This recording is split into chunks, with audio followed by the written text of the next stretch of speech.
Muito bem, meus amores, estamos de volta com mais um episódio do Senta que lá vem spoiler, a sua dose semanal de spoiler de filmes, séries, documentários e indústria do entreter. Meu nome é Renato Sansão e estou muito bem acompanhado aqui pelo oráculo da sétima arte, Rodrigo Cunha. Fala, Cunha. E aí, meu Brasil, tudo bem com vocês? Cara, melhor ainda quando eu vejo aqui na tela o nosso querido samurai do entretenimento, Rafinha Prado. E aí, Rafa? Fala, queridos, como estamos? Estamos com a presença ilustre e sempre encantadora do nosso querido Zambeta. E aí, Zambeta? Fala, pessoal, tudo certo? Olha, minha gente, dentro de alguns segundinhos, vamos inaugurar aqui a Só Diretoria, uma nova série que traz a cada mês um super diretor de cinema para a gente relembrar grandes momentos de suas carreiras, fazermos um top 3 especial e trazermos também os novos projetos que estão saindo do forno, tá bom? E olha, depois da gente levantar aqui mais de 50 nomes, acabamos escolhendo para abrir essa série um dos favoritos desse podcast, o canadense Denis Villeneuve, que está de volta depois de nossa vinhetinha, tá bom? Não saia daí.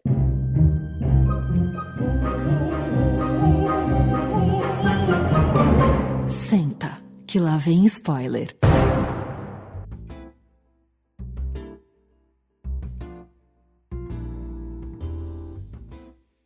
Muito bem, meus queridos. E olha, antes da gente entrar no top 3 desse diretorzaço, vamos falar um pouquinho aqui da sua trajetória, o que temos a dizer sobre Denis Villeneuve, Rafinha? O canadense de Quebec, Denis Villeneuve. É importante a gente fazer esse biquinho mesmo, não é graça, faz parte. Você não vai conseguir falar direito o nome dele. Já tem 53 anos e começou no cinema em 2001 com o filme Redemoinho, que ganhou os festivais do mundo e rendeu aí praticamente 23 prêmios ao diretor. Depois disso, ele fez documentário, fez 2 curtas e ganhou a cancha para, em 2009, lançar o aclamado Polytechnique, também com biquinho, que conta a história do massacre da Escola Politécnica de Montreal. No ano seguinte, 2010, o diretor lançou o que podemos chamar de seu primeiro grande filme, aquele de impacto global, Incêndios, que venceu 39 prêmios importantes e chegou, inclusive, a disputar a categoria de melhor filme estrangeiro no Oscar, representando, obviamente, o Canadá.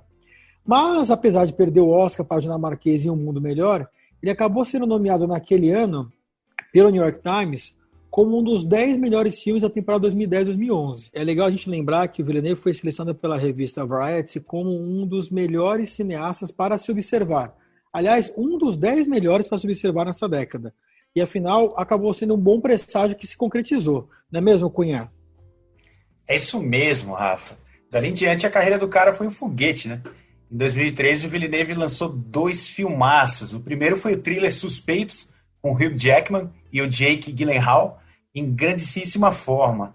Cara, esses 2 aqui, nesse filme, tem cenas das melhores em toda a carreira. Esse filme, Suspeitos, ele concorreu ao Oscar de melhor fotografia, né? E ocupa até hoje, olha que interessante, a posição 221 no ranking dos 250 melhores filmes lá do IMDb. E aí, poucos meses depois, veio o surpreendente sci-fi O Homem Duplicado, a nova parceria do diretor com o ator Jake Gyllenhaal, e que foi uma adaptação muito curiosa do livro lá do José Saramago, né, que tem uma cena ali surreal com aquela aranha, né, eu acho que marca muito esse filme. E em 2015, o Villeneuve dirigiu aí um projeto bastante diferente, né, o Sicário Terra de Ninguém, excelente filme, que traz aí uma mistura de ação e drama com a Emily Blunt, o Benício Del Toro e o Josh Brolin, né? O filme competiu aí pela Palma de Ouro no Festival de Cinema de Cannes, né, daquele ano, e foi muito bem aí nas bilheterias, arrecadando quase 100 milhões de dólares pelo mundo. Filmaço de ação. Na sequência, a gente chega em 2016, e o que chega em 2016 com ele? Ele mesmo, o grandíssimo filme da carreira de Villeneuve, pelo menos na minha opinião, A Chegada. Sci-fi baseado no conto Story of Your Life, do autor Ted Chiang, ou Ted Chiang, com Amy Adams e Jeremy Renner nos papéis principais. A Chegada acabou amelhando ali 8 indicações ao Oscar, inclusive melhor filme, melhor direção e melhor roteiro adaptado. E acabou levando somente e apenas o de edição de som.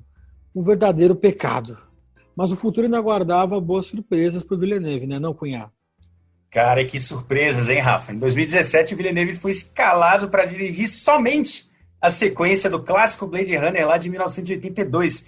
E tinha lá o Harrison Ford no papel principal, o Ridley Scott, né, na direção, e Vangelis na trilha sonora. O que era aquilo? que era aquilo? O que essa música alienígena fez com esse filme de 1982?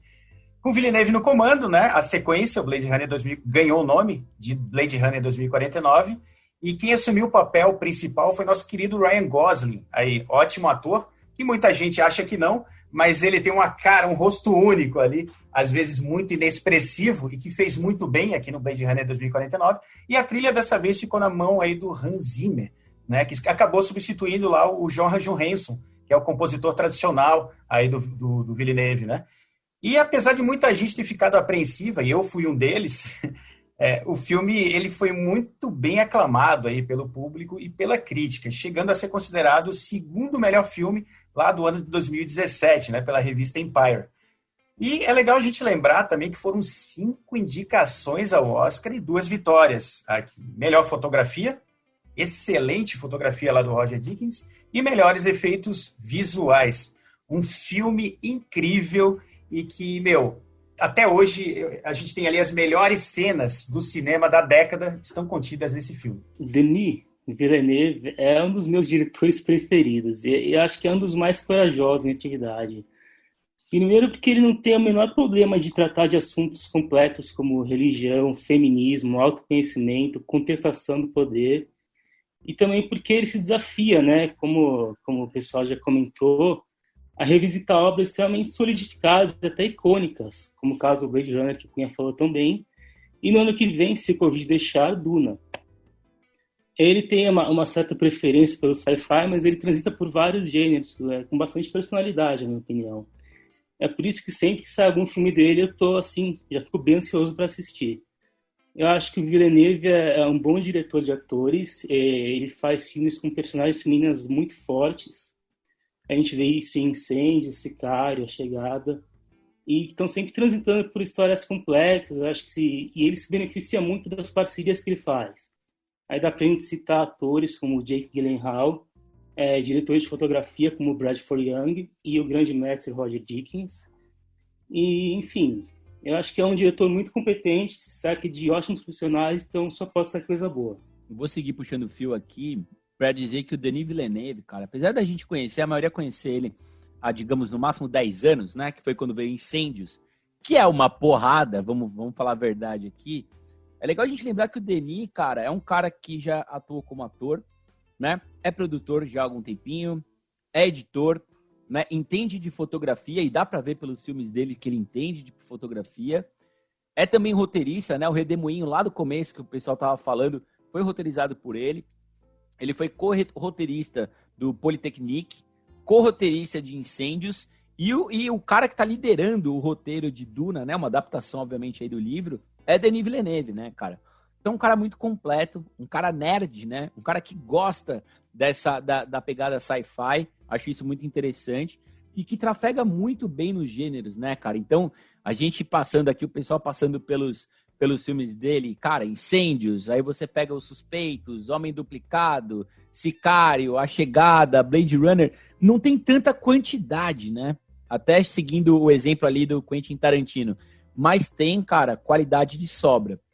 Eu acho que é um diretor surpreendente e que em pouquíssimo tempo, né, a gente vê tantos diretores que a gente conhece dos anos 90, dos anos 80, alguns até dos anos 70, e a gente fala de Denis Villeneuve há praticamente 10 anos. E é o cara que tá abrindo o Só Diretoria aqui, né? Então é impressionante o que esse cara faz, impressionante o sarrafo dele, como a cada nova produção ele vai subindo o sarrafo. E desde já, cara, estou muito, mas muito ansioso pelo que ele vai fazer com Duna, principalmente depois de ver o trailer lançado recentemente aí. Existe uma característica nele que eu admiro muito, cara. Ele não busca ator só pelas habilidades de atuação dos atores ou atrizes. Ele diz que sempre tenta estudar um pouco mais da história de cada um desses atores, né? E tentar fazer com que eles tragam para dentro da tela dos filmes que ele faz, né, que ele dirige, um pouco dessa personalidade adquirida na vida real, né? Ele diz que foi assim com o Ryan Gosling, né, com o Blade Runner, foi assim com o Jake Gyllenhaal também, né? E acho que assim fica muito claro que existe mesmo uma reciprocidade, porque como disse o Marcudo / Zambetta, É bom lembrar, as pessoas têm que saber aqui que o Zambetta é o Marcudo, tá, gente? É a mesma pessoa dos outros episódios. Existe essa bela direção, porque tem essa reciprocidade entre os atores e ele, né? Você vê que tem uma conexão muito bacana ali. E para finalizar aqui a minha introdução sobre Denis Villeneuve, acho que vale a pena a gente citar que Duna, que deve sair no ano que vem, se tudo der certo mesmo, era um grande sonho de infância do Denis Villeneuve de poder dirigir esse filme, essa refilmagem, na verdade. E, por que não, né? A gente pode talvez sonhar aqui, por que não, que o grande filme que inspirou Villeneuve a ser um diretor foi 2001, Uma Odisseia no Espaço, de 1986, quando ele tinha só 19 anos. Pode ser que, de repente, pinte aí daqui mais ou menos uns 10, 15 anos, uma grande chance de ele fazer uma refilmagem de Uma Odisseia no Espaço. Seria incrível, baseado nesses poucos, mas excelentes filmes do Denis Villeneuve. Eu gosto de muita coisa desse diretor, cara. Especialmente, ele faz parte daquela linhagem de diretores que gosta muito de construir sets de filmagem. Gosta de trabalhar com tela verde, né? Ele não quer que os atores dele fiquem perdendo tempo demais, tendo que imaginar os cenários, sabe? E aquela série, ele faz parte daquela gangue de diretores românticos, né? Apaixonados pelo cinema, que faz todos os storyboards dos filmes, desenha tudo, como fazia Hitchcock, como faz aí Ridley Scott, né, para já chegar no set com o filme prontinho na cabeça. E se não fosse, ele fala, né, que se ele não fosse diretor, ele seria editor, né, que ele gosta muito dessa parte de trás também. Então, os filmes dele tem geralmente aquela coisa de tem muito corte sem som, onde ele gosta de enfatizar as imagens. Isso é muito legal, né? A gente vê muito isso acontecendo em Sicário, a gente vê muito isso acontecendo na Chegada. E eu gosto muito da forma, como vocês falaram aí também, como ele trata os personagens, como ele apresenta esses personagens, sempre de forma ali muito misteriosa, com aquela introdução lenta. E eu gosto muito também de diretor que trabalha sempre com os mesmos comparsas, né?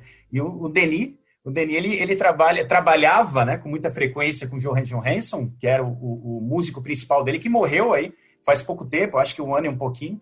E o Johan Johansson, ele sempre trabalhava aquela música, né, geralmente hostil, mantendo ali o público sempre à distância da história, né? A música sempre tentando antecipar o que estava por vir, mas assim, uma música fria, né? É uma característica muito comum ali. Ele trabalha muito com o editor também, o Joe Walker, que é um editor que eu gosto muito, e é um editor crítico dessa pegada atual de Hollywood de corte seco, né? De cenas de ação muito rápidas, onde você não vê o que está acontecendo. Ele é um crítico.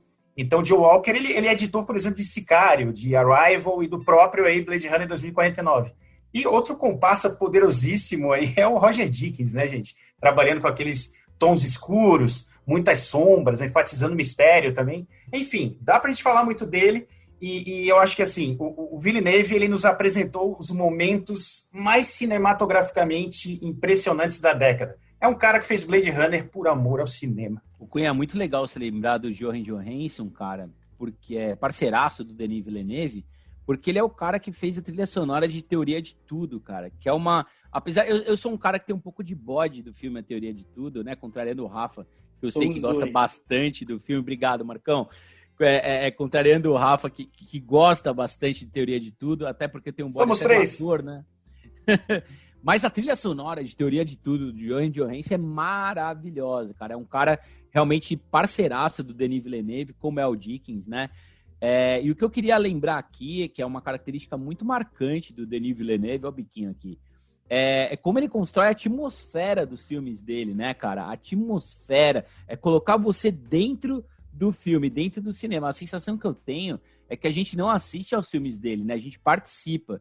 Então, cara, só lembrando aqui de A Chegada, tá? Os Suspeitos, Incêndios, né? Homem Duplicado e talvez principalmente o Blade Runner 2049. Parece que a gente tá com óculos de realidade virtual, né, cara? A gente baixa o óculos e tá lá naquele set de gravação do Blade Runner 2049, principalmente quando o personagem principal vai encontrar o Harrison Ford, né, cara? Que coisa maravilhosa, como ele trabalha bem a reverência também às grandes obras do que outras pessoas fizeram, no caso aqui o Ridley Scott, né?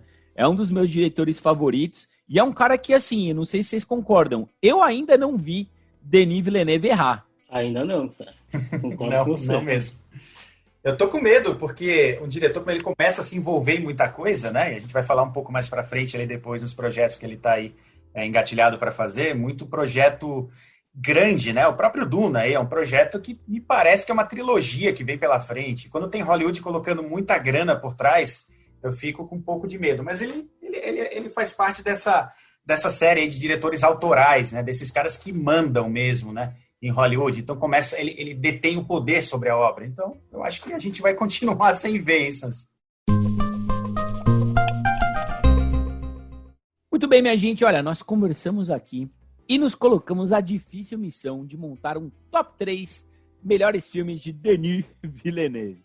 E olha, para chegar no filé mignon, estabelecemos aqui 3 critérios. O primeiro é originalidade, o segundo é capacidade de gerar debate e o terceiro é envelhecer bem. E olha, partindo desses critérios, chegamos aqui ao top 3 Denis Villeneuve, que você ouve agora. Em terceiro lugar...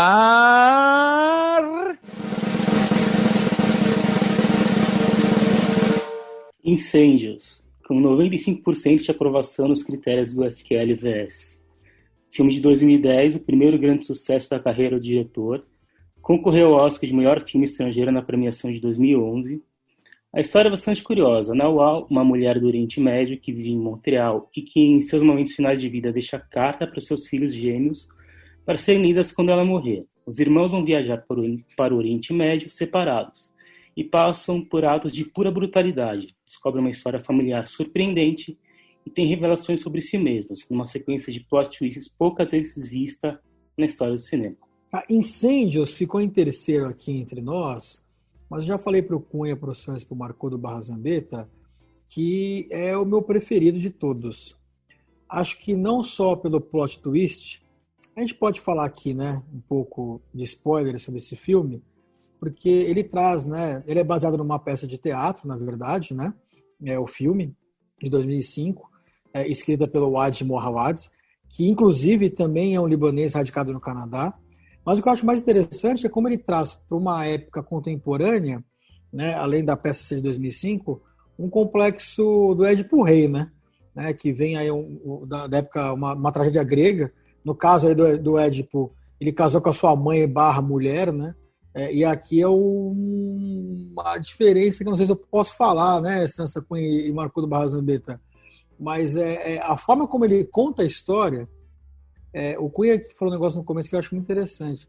O Cunha viu 2 vezes o filme e você acaba sendo impactado da mesma forma, uma frase muito famosa do filme, porque é realmente surpreendente. A delicadeza com que ele traz esses assuntos tão sérios como guerra civil ou como estupro da mulher, que também está dentro desse filme, e como acaba, né, no embate entre os 3 personagens principais de volta ao Canadá, a delicadeza, você não percebe que passaram mais de 2 horas de filme. É muito bem feito, muito bem escrito, as imagens são muito bonitas. Então, assim, trata-se de, para mim, do terceiro colocado aqui, mas acho que o melhor filme dele é Incêndios. Gente, eu fui apresentado para o Denis Villeneuve pelo Incêndios.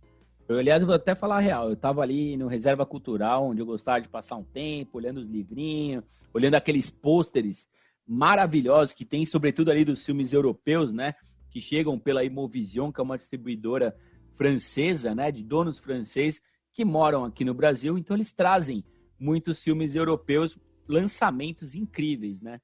E quando eu vi o cartaz de Incêndios, o cartaz original de Incêndios, você tem em primeiro plano a mãe, você tem como se fosse um ônibus pegando fogo, inclusive é uma das cenas mais marcantes do filme, aquele ônibus pegando fogo, e bem vermelho, bem forte, algo bem impactante. Cara, eu não tive dúvida, entrei na sala sozinho mesmo, assisti o filme, aliás, é muito legal ir ao cinema sozinho, é uma pena a gente estar em tempos de pandemia aí, e não ter a experiência de ir sozinho ou acompanhado, e ver esse filme, cara, e o que eu posso dizer pra vocês é que eu fiquei chocadaço, cara, eu fiquei maluco, eu fiquei muito louco, eu fiquei amarradão, eu fiquei apaixonado pelas atuações, pela direção, pelo impacto e pela sequência de plot twist, cara. Ó, estamos em 2020, faz 10 anos que eu vi Incêndios e eu acho que faz 10 anos que eu não vejo um final tão absurdo, tão incrível e tão marcante quanto esse filme aqui, um dos primeiros filmes da carreira do diretor Denis Villeneuve. Eu gostaria de lembrar aqui da cena de introdução que me marcou muito já no início,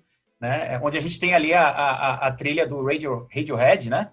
You and Whose Army, música lá do Amnesiac, que tem ali um crescendo absurdo, onde a gente tem um zoom já no garoto com a cabeça raspada, né? O menino lá com 3 pontinhos no calcanhar. A cena mostra ele raspando o cabelo, a câmera fecha nele e ele dá aquele olhar bem bravo, assim. Então você sabe que o filme vai retomar aquilo em algum momento. E é legal lembrar também que o nome Incêndios, ele é a última coisa que aparece no filme, né? O nome do filme fecha o filme. E o que abre o filme, na verdade, é o capítulo Os Gêmeos. O filme tem vários capítulos, né? Bem na pegada lá de Tarantino também. Eu acho que esse filme ele não é nem incêndio, ele é uma queimada mesmo, cara. Uma porrada, um filmaço. E eu queria lembrar aqui que quem ficou curioso aí para assistir Incêndios, ele está disponível lá no serviço da Globoplay. A Globoplay fez uma parceria com a Imovision, isso aqui não é um merchandising, e então tem alguns filmes bem legais da distribuidora ali na Globoplay. Se você entrar no aplicativo da Globoplay, que em breve vai ter um combo junto com o Disney Plus, você vai encontrar filmes europeus muito interessantes como esse Incêndios aqui. E em segundo lugar...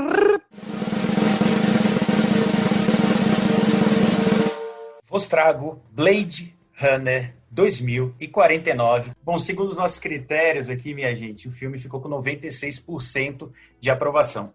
Vamos lá, um filme de 2017, né, que conseguiu a façanha de estar à altura do Blade Runner Caçador de Androides, lá de 82, tido por muitos, inclusive por mim, com a melhor ficção científica de todos os tempos. Aliás, para mim, ele é o melhor filme que eu já assisti, é o filme número 1 da minha vida. Ele concorreu a 5 Oscars, o Blade Runner 2049, né? Levou 2 melhores efeitos visuais e melhor fotografia. E é uma história, né, muito respeitosa com a obra original. É difícil um diretor que... Aliás, que diretor toparia fazer uma sequência do Blade Runner de 82, né? Vamos aí. A história, ela é muito respeitosa com a obra original, que é muito difícil, né? Quando você vai reverenciar uma obra tão clássica. E ela mantém a mesma atmosfera. Então, depois de descobrir o segredo enterrado que ameaça o que resta da sociedade destruída naquele futuro distópico, um novo policial, interpretado aqui muito bem por Ryan Gosling, ele embarca na busca por Rick Deckard, que é aqui o Harrison Ford, né? Que está desaparecido há 30 anos. Vale a gente lembrar aqui que o elenco de Blade Runner 2049 é um baita de um elenco, né, gente? Além dos 2 aqui que a gente já citou, a gente tem aqui o Jared Leto, que, se eu não me engano, quem faria o papel dele seria David Bowie. A Robin Wright, muito bem. A Mackenzie Davis, nossa, tá espetacular, assim como a Ana de Armas também, né? E que elenco e que filme, né, minha gente? É difícil, né? Porque como você revisita um clássico do cinema que, desde os inícios dos anos 80, aponta o caminho para as produções da ficção científica, né? Eu acho que o Villeneuve conseguiu, ao contrário de muitos filmes que só copiam, homenagear ao mesmo tempo que ele quebra e cria novos conceitos. Por exemplo, o original começa com o olho se abrindo na tela, né? Que é aquela alegoria para várias questões, principalmente, né, para se atentar à verdade e tal. E a sequência também. Só que, em vez de a gente cair na noite da cidade de Los Angeles, onde era tudo bem escuro e cheio de neon, a gente está no interior da Califórnia, que é tudo branco a ponto de incomodar os olhos até, né? Já começa a quebrar aí. E isso é trabalho do Roger Deakins, que muito do sucesso do filme se deve a ele. Que inclusive ganhou o primeiro Oscar, merecidíssimo Oscar dele, por esse filme.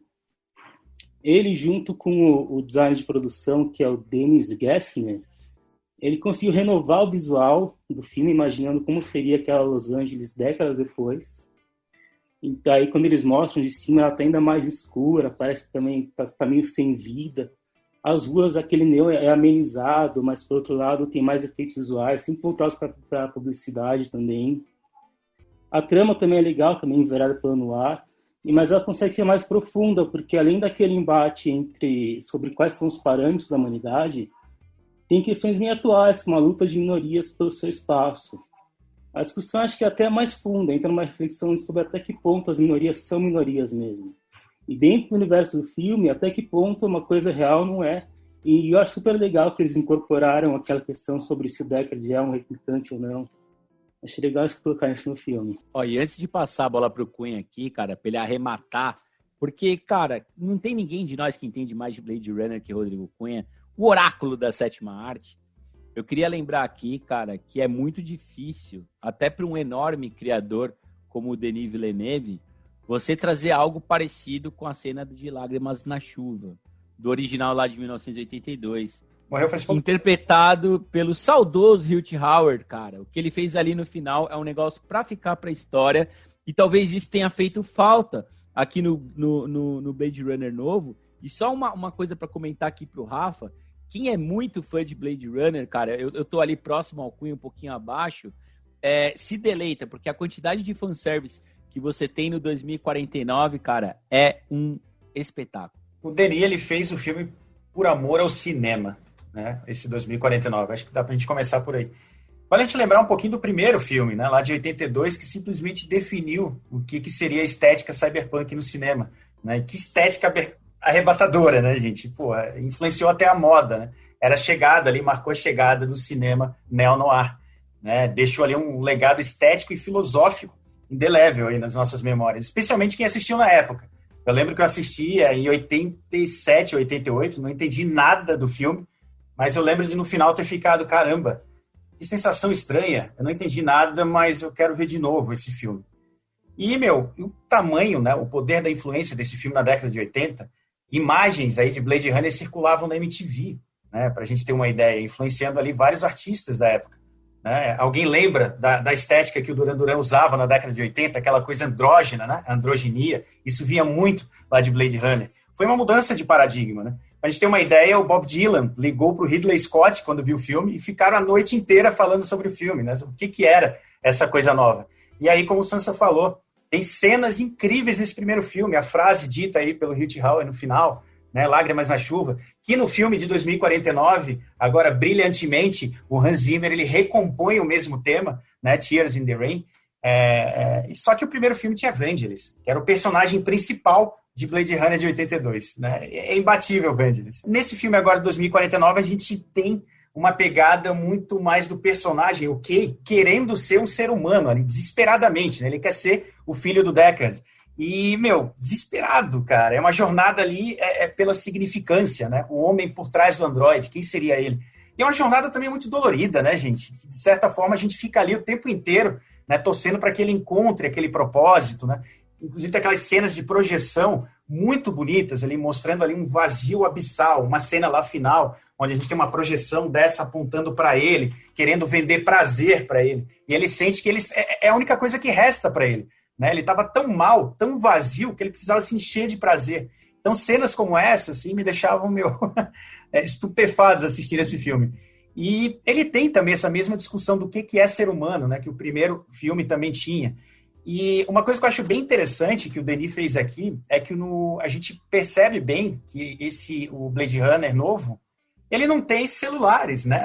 É um futuro baseado, é uma evolução baseada no futuro do primeiro Blade Runner.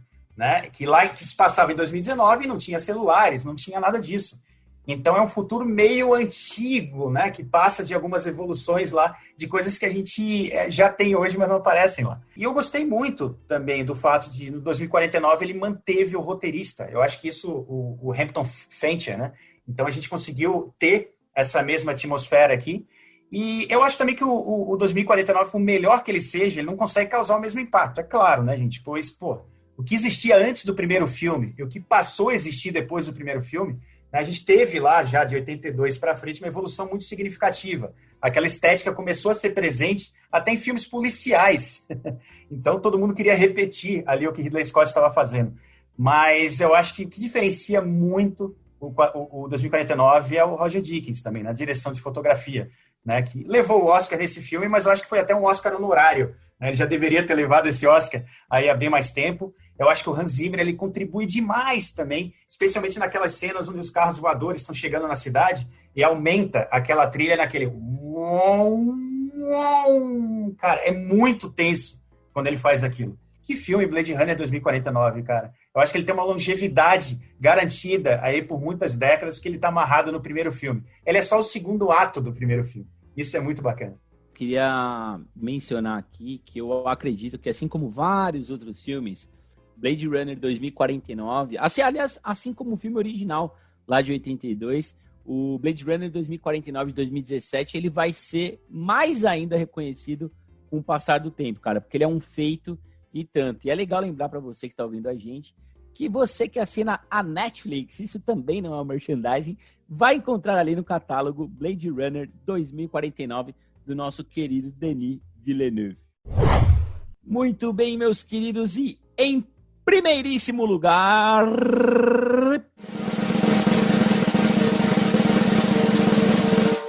Com 99% de aprovação nos critérios, senta que lá vem spoiler, A Chegada. Filme de 2016, talvez o mais filosófico e profundo dessa já imensa carreira de Denis Villeneuve. Acabou concorrendo a 8 Oscars, incluindo melhor roteiro, diretor e filme, mas acabou só levando edição de som. É uma história memorável. A gente tem ali naves alienígenas que aterrissam em algumas das principais cidades do mundo.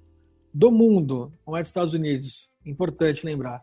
Com a intenção de se comunicar com os visitantes, o exército norte-americano, não teve como escapar, convoca uma linguística e um físico para tentar decifrar as estranhas mensagens dos visitantes.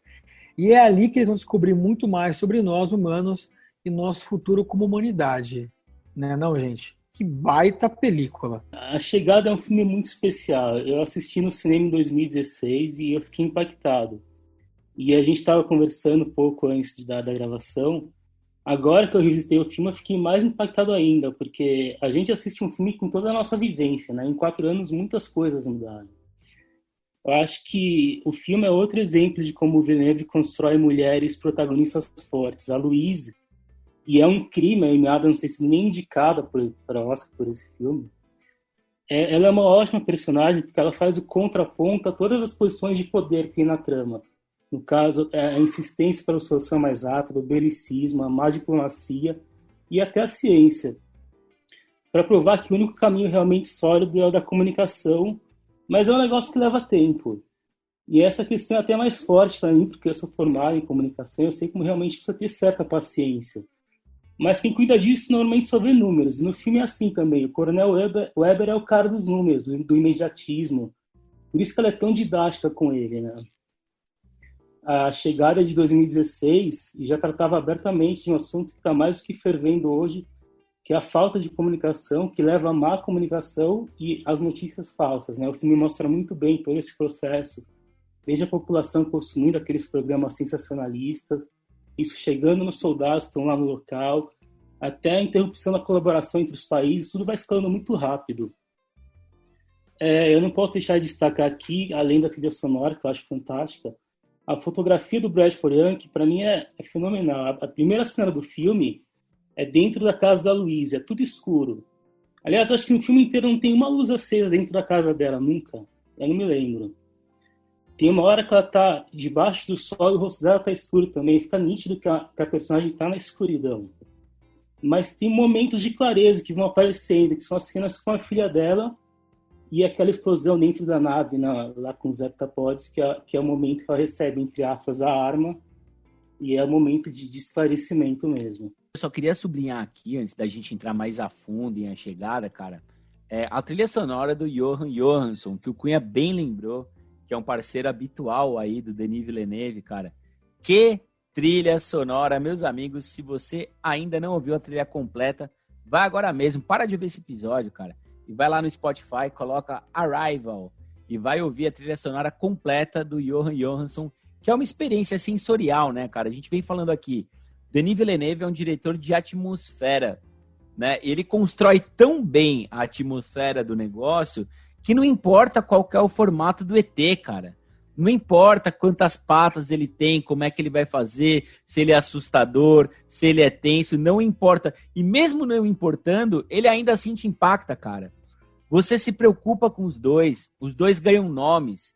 Você quer saber as mensagens que eles têm, aquela mensagem codificada, né, naquele círculo que eles colocam ali naquele vidro, né? A tensão que você vê a Amy Adams e o Jeremy Renner e a equipe entrando dentro das cápsulas.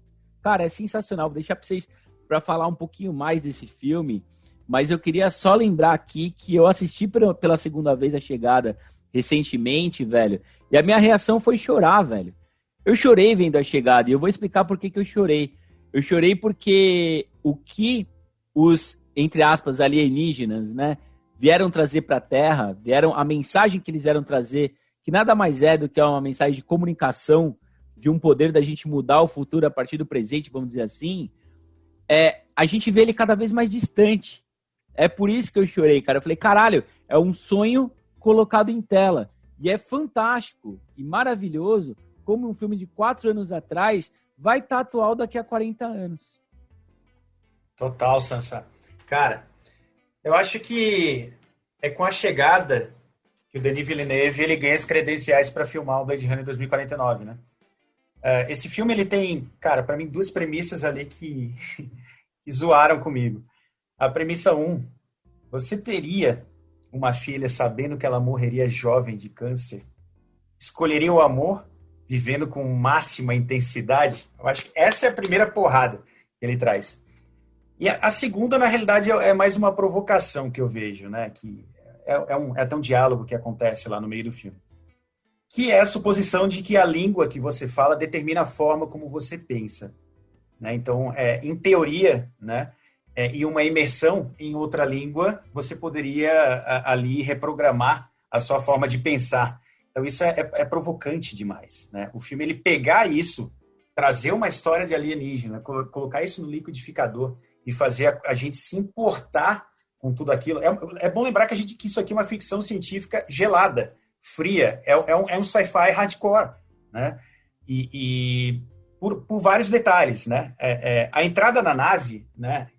E, já é um show, né? Não tem gravidade naquele momento ali, né? Então as pessoas ficam na horizontal, né? Aquilo é espetacular. Nunca um filme de alienígena, por assim dizer, trouxe essa visão. E o que eu acho mais legal ainda é que os aliens, eles não são os humanoides que a gente sempre vê na maior parte dos filmes. Isso é muito bom, né? Seriam os aliens ali meio Cthulhu, Lovecraftianos, né? Um negócio ali muito maluco que não remete ao ser humano. Isso eu achei muito ousado, inclusive, ele partir para esse lado. Um filme genial que vai ficar aí para a posteridade, pesadíssimo e ao mesmo tempo emocionante pra caramba. É um baita desafio você fazer um sci-fi hardcore dessa forma e trazer emoção. Na realidade, sci-fi bom é isso, né? É aquele que consegue conversar com o nosso íntimo, né, extrapolando situações que a gente ainda não viveu ou está vivendo.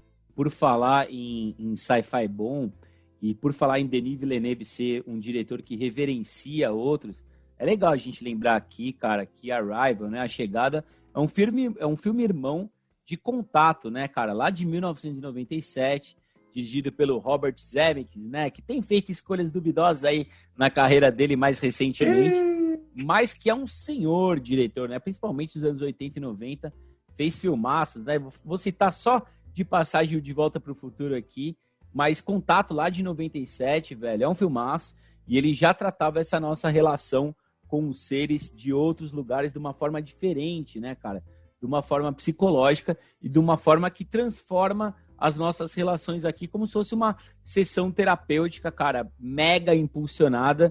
Aliás, grande atuação da Judy Foster lá em Contato e, como muito bem lembrou nosso querido Zambetta, uma senhora atuação da Amy Adams, cara, que é outra que eu ainda não vi errar, mas que talvez em A Chegada tenha a melhor atuação da carreira dela, sequer foi indicada ao Oscar daquele ano, uma baita injustiça. É muito legal como ele consegue transformar nesse filme a comunicação numa arma, né?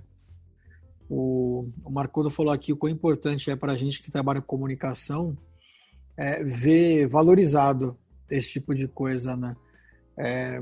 O pessoal tende a desvalorizar totalmente a comunicação como arma ou como ferramenta, mas a verdade é que os últimos 5 anos, né, a má comunicação tem gerado justamente esse caos que a gente tem vivido hoje. E durante o filme fica muito claro, né, cara, quando falam para ela que ela tem a arma agora, e que ela deve usar essa arma, né, para que ela possa o quê? Viver nesse mundo não linear, né? O começo do filme já mostra isso, né, que você só vai entender no final, obviamente, né? Então, acho que a grande sacada é a gente poder, dessa forma sutil, como sempre, do Villeneuve, entender essa mensagem poderosa, né, cara, de que o tempo, ele pode não ser exatamente o que nós estamos vendo hoje. E que se a gente quiser, se a gente pudesse, né, ter esse poder, será que a gente usaria? Porque fica um pouco subentendido será que todo mundo pode aprender a língua dos heptapodes? Porque quando ela lança o livro, a impressão que dá é que, se eu aprender isso aqui, eu posso viver nesse mundo espiral também? Será que eu vou conseguir transcender essa questão do tempo e talvez começar pelo fim, em vez de começar pelo começo? O que é o começo? O que é o fim? Será que eu posso aprender isso aqui também? Porque como o general chinês também sabe falar a língua dos heptapodes, por que eu não posso aprender? Porque fica claro, né? Quando ele dá a instrução para que ela faça determinada coisa, que ele já sabia como seria. Então ele também aprendeu isso. Então será que eu poderia aprender? E se eu pudesse aprender, será que a gente usaria dessa forma? Ô, Rafa, nessa história do fim é o começo é o fim. Eu me lembrei aqui de uma série que repete isso 189 vezes. O nome dela é Dark. E a gente estava aqui junto, né, gente? No episódio 61 do Senta Que Lá Vem Spoiler, falando sobre Dark. Se você assistiu Dark e ficou curioso sobre aquela bagunça temporal da série, vale a pena você visitar o episódio 61 aqui do SQLVS. É bom também, né, gente? A gente lembrar que quem ficou curioso, ainda não assistiu ou quer rever A Chegada, o filme está disponível ali no Amazon Prime Video. Não é isso, Cunha? É isso. E a gente está falando bastante aí dos símbolos, né, de comunicação. É legal a gente lembrar também que os símbolos no filme, eles não são aleatórios, né, como qualquer cineasta aí poderia fazer, né? Criar coisa X, jogar na tela e fazer com que as pessoas imaginassem que aquilo ali fosse uma linguagem. Na realidade, foi tudo. Todos os símbolos foram criados, né, originalmente mesmo. Há uma linguagem de verdade ali. E até a intensidade da mancha, né, ali, ela carrega um significado, né? Senso de urgência, por exemplo. E até essa sacada de fazer uma linguagem circular, né, é uma coisa que poderia ser apontada como defeito. Por exemplo, se fosse um alfabeto qualquer, né, será que a personagem da Amy Adams ela não estaria entendendo a comunicação de forma contrária, já que o alienígena ele estaria escrevendo do outro lado do vidro e poderia parecer envesado, né? Então eles pensaram justamente nisso. E se é circular, não importa. De onde começa e onde termina é igual. Se você vai pelo outro lado, né, você não muda o sentido da coisa. Então é muito detalhista, é ultra detalhista mesmo. A coisa foi pensada nos mínimos detalhes e é por isso que Denis Villeneuve foi escolhido diretor para a gente inaugurar essa série aqui, não é não? E é por isso que A Chegada ficou em primeiro lugar aqui no ranking do Senta Que Lá Vem Spoiler. Minha gente, olha, antes da gente fechar esse episódio especial sobre Denis Villeneuve, vamos falar um pouquinho dos seus próximos projetos? O que vem por aí, meu povo? Sansa, os próximos filmes desse cara continuam na pegada aí do épico, né? Que ele assumiu de vez aí com Blade Runner 2049. Ele não quer saber de mais nada agora. Agora ele só quer subir o morro. Para 2021, mais especificamente aí em outubro, a gente vai ter o lançamento, enfim, do aguardadíssimo Duna, adaptação do livro, né, de Frank Herbert, escrito em 1965 e que teve a primeira versão nos cinemas em 1984, dirigido pelo mestre David Lynch, que aqui, infelizmente, errou a mão feio. Meteram o dedo na edição dele, ele não teve acesso à sala de edição, enfim. Ele tem vergonha até de assinar esse filme. Mas o novo Duna, aí mal foi lançado, né? A gente tem um trailer aí belíssimo, né? 2 trailers. E já tem uma legião de fãs, né?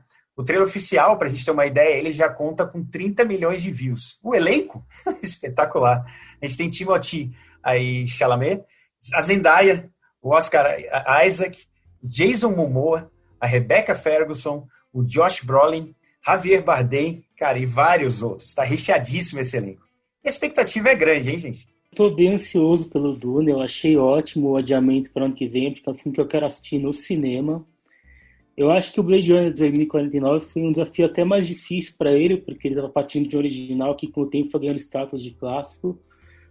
E o Dune original tem o seu quê de icônico, mas como o Cunha falou, ficou bem problemático no final, então o Villeneuve tem bastante espaço para melhorar. Cara, o que eu acho mais legal de Duna, além de toda essa hype que tá rolando, vai fazer já um tempo, né? Para mim, é a presença do Josh Brolin e do Javier Bardem, dirigido pelo Villeneuve. São 2 atores que eu gosto pra caralho, na mão de um baita diretor. E o mais bacana é que o Villeneuve já deixou claro, né, que por ser tão rico e complexa, né, essa obra, ele já está alinhado com a Warner Bros., que nós vamos ter mais 2 filmes. Não é um se, talvez, né? Ele disse que desde o início foi um acordado. Não dá para contar essa saga em um filme só. Então, uma baita de uma expectativa, que nem o Cunha falou aqui, né? Um trailer com 30, 40 milhões de views já. É um trailer, não tem nada, é um trailer e tá com essa expectativa. Cara, baseado no que nós conversamos aqui hoje, as chances de estar bom para ótimo são de 100%, né, Sansar? Olha, Rafinha, é legal você... Até curioso você ter falado do Josh Brolin e do Javier Bardem, porque eles estavam juntos em Onde os Fracos Não Têm Vez, dos irmãos Coen, né, cara? Um era o mocinho, o outro era o bandido. Um baita filme, né? Aliás, irmãos Coen, quem sabe não estarão em breve aqui, né, na nossa antologia de diretores. Mas o que me chamou a atenção, cara, no trailer foi justamente, entre aspas, né, o elenco mais jovem, porque Zendaya acabou de ganhar um Emmy, né, gente? É legal a gente lembrar isso. Uma atriz jovem, uma atriz altamente promissora, escolhe muito bem os projetos. E o Timothée Chalamet tá em todos os lugares, né, cara? Por onde eu olho, eu abro a gaveta aqui do lado, sai o Timothée Chalamet, velho. O cara tá no meu bolso, o cara tá na gaveta, o cara tá na esquina. Todo lugar que eu olho tá o Timothée Chalamet sempre muito bem, né? E no trailer já dá pra ver que ele encaixa muito bem com aquele personagem, principalmente nessa visão do Denis Villeneuve. Eu tenho muita expectativa para esse Duna aí, que nasce como um filme duplo ou uma trilogia, como o Cunha colocou, mas desde já bastante curiosidade. Legal da gente lembrar que a trilha, né, desse trailer, desse novo Duna, a gente tem ali a música Eclipse, do Dark Side of the Moon, do Pink Floyd, recomposta ali pelo Hans Zimmer. Né, ficou belíssima, trouxe aquela coisa épica, né? Eu me arrepiei, cara, quando eu vi essa música. E gostaria de deixar uma dica muito legal, que é o documentário Duna, de Jodorowsky, que é o diretor clássico aí, chileno. Cara, é o melhor documentário sobre cinema já feito, que por acaso ele é sobre Duna. É espantoso, são 2 horas de duração, e, cara, vale cada minuto. É um dos documentários mais bem avaliados aí que existe de cinema. E é um cara que ele faria um Duna, se eu não me engano, em 1977 ou 78.